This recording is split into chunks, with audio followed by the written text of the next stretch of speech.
Well, youngster, I don't know if you're going to love my answer, at least not half of it. As far as MMA goes, I think Chuck Liddell is definitely my favorite fighter of all time. Chuck took advantage of the fact that, MMA was in its infancy and he had the special attributes of being a college wrestler. I think they're D1, San Luis Obispo. At the very least, very strong wrestling team, whatever division they're in.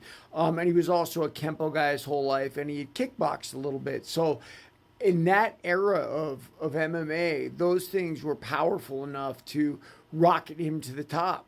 I think his limitations were seen as not only as people improved, but as the sport changed, right?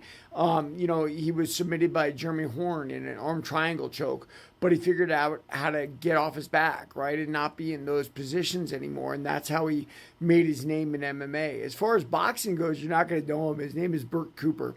Now, Smoking Burt Cooper looks like a Mike Tyson clone. He was from the streets of Philadelphia, but he didn't have a custom auto that whisked him away to upstate New York to teach him about boxing, both historically and in the ring. Rather, Cooper had to stay on the streets and make his own way. And when he ended, his division record was like 30-30, right? Which shows you the difference, someone taking care of you can make and someone believing in you.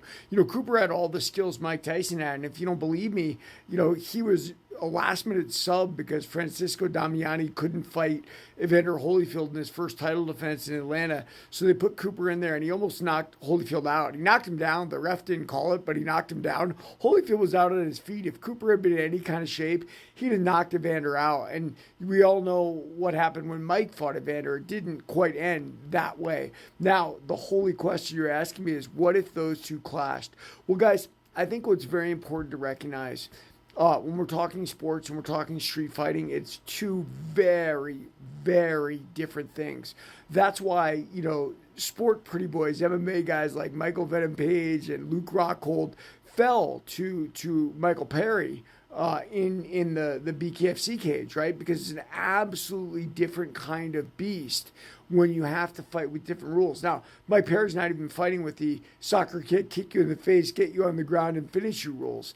So I think when you talk about what would happen between Chuck Liddell and Burt Cooper in a street fight, certainly the question is, would Cooper connect with Chuck's chin? Because if he did, he'd knock Chuck out, right? But if Chuck's able to avoid that, there's various things Chuck can do that Cooper cannot do. And that's why they always talk about it depends where they are. But it very much depends on the heart of the man. I mean, no one would say Mike Perry was overly overwhelming in an MMA ring. They didn't think of him as a superstar like Luke Rockhold and Michael Venom Page. But when it comes down to guts and dirtiness with bare fists and no gloves on, Michael Perry's tougher than both those guys. So, I know we get a little crazy thinking, wow, he's an MMA superstar. He beat anybody up. It's not necessarily true. It's not necessarily true for a boxer either, right? So, very interesting question, youngster. I'm glad you asked it. It gives me a chance to opine on it.